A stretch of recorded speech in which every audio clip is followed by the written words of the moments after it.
Hello guys, today I'm Bob Therman and I'm going to show you guys how to work a skill saw safely, the process. I'm going to take you through the operations of it real quick, and then I'm going to get into the safety factors of it. First and foremost, safety glasses, always wear them. You can get hurt from it. The other thing is, make sure you leave the cord unplugged when you're doing your adjustments. And I'm going to do that because I'm going to go over the key items here. First of all, you have your safety guard, and it's spring loaded, so that it'll actually go back into place. Don't do the mistake and leave this in the up position and put a piece of wood in here like a lot of contractors like to do. Very unsafe practice to do. It's better to leave that down. It's not that much of a hindrance when we're working with it. A couple adjustments we have. The blade, it should hang about a ½ inch below the wood. In other words, the bottom of the wood, we want the blade to hang about a ½ inch below. That's a good safety factor. We don't want too much blade exposed. We want just enough exposed. The other thing is to do that adjustment. On this particular saw, most of them will have them in the back. There's a little arm right here. You release it, and this moves up and down to adjust out, okay? And then the other thing is, if you want to do a beveled cut, the other major cut you're going to do is there's a release here. We can tilt this. We can lock it down. A lot of times we'll take a 45 angle cut. With the blade, we can set that as well and make the adjustment and make the cut there. I'll give a demonstration on that as well today real quick. And then finally, if you need to change a blade, there's a catch point pin right here. Push it.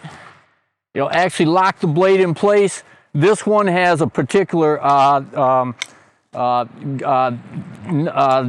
wrench to actually release or loosen it. So it's already built in for it, so if you're on the job site, you have that. So I'm going to set my blade first. I'm going to set the height, and the first thing I do is I'll take it here and I'll take a look at the wood. I'll put the guard up. I'll feel underneath. I'm about that ½ inch. I'm pretty well set exactly where I need to cut this 2x4. I'm locked down. I'm in good position, ready to cut. My other things are all set. So first thing I'm going to do is I'm going to plug in my tool. All right, and this is, guys, is the circular saw.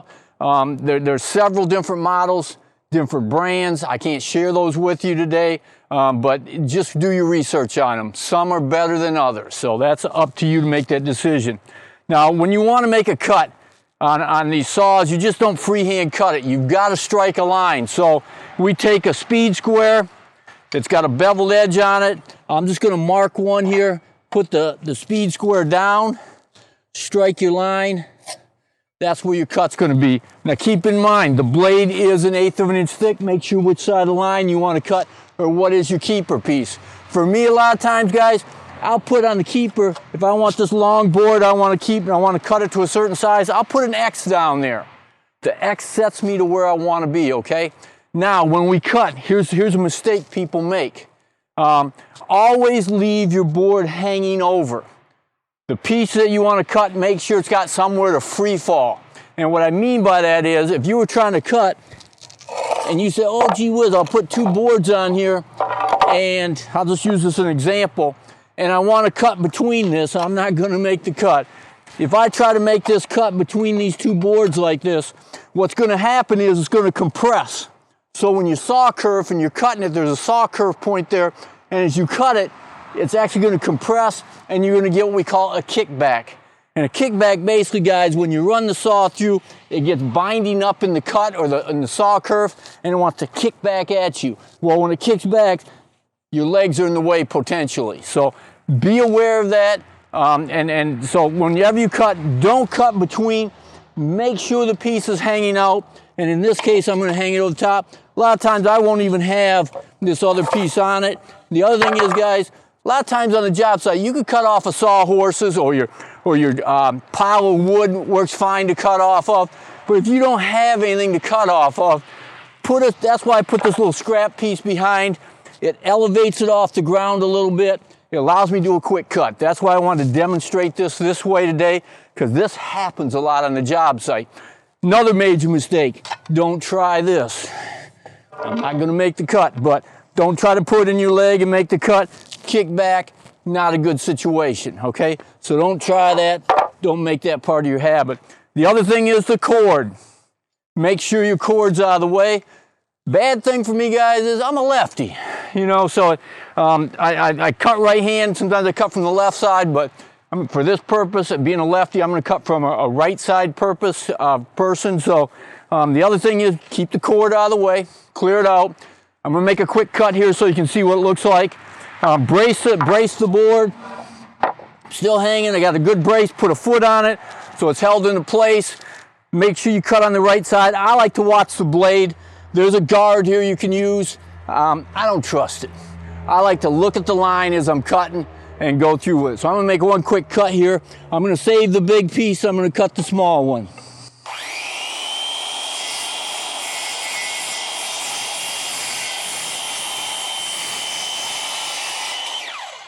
All right, set your saw down. Notice the guard went back into place for me.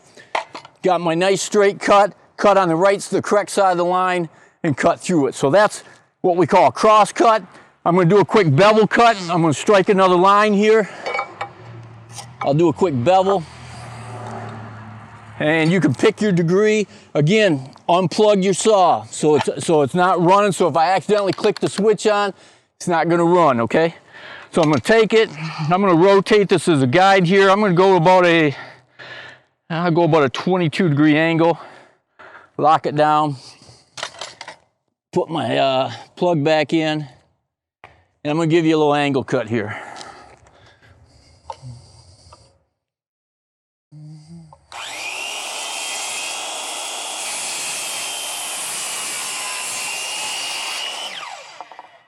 All right, actually performed a little bevel cut.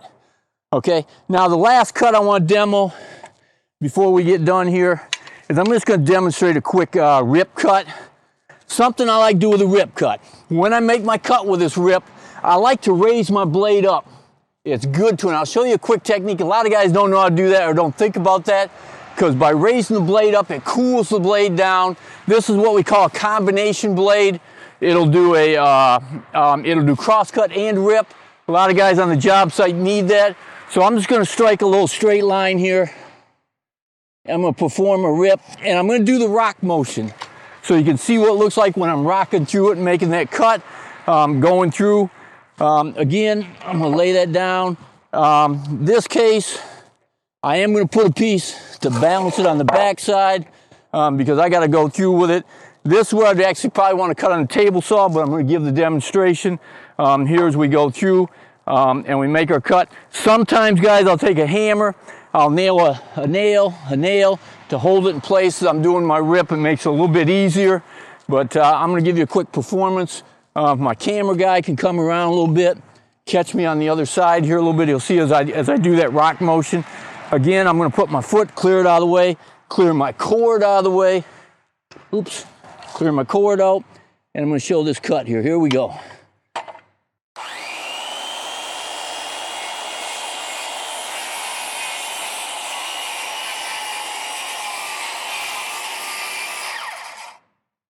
Now I'm going to stop, and if you have to stop at any point through this, wait till the blade comes to a full stop for you. You try to lift that out, it'll catch the wood and it'll grab on it. So I could cut all the way through this if I wanted to. I'm going to save us some time today, guys, but you can see I performed a pretty good rip cut through the wood going through. So that was our process. That's a circular saw. This is the one we use on the job site often. I think we covered the key things about it, the safety factors of it. Just be safe out there, guys. You use this equipment, the kickback, and don't leave the guard in the up position, okay? Thank you, guys, and have a good day.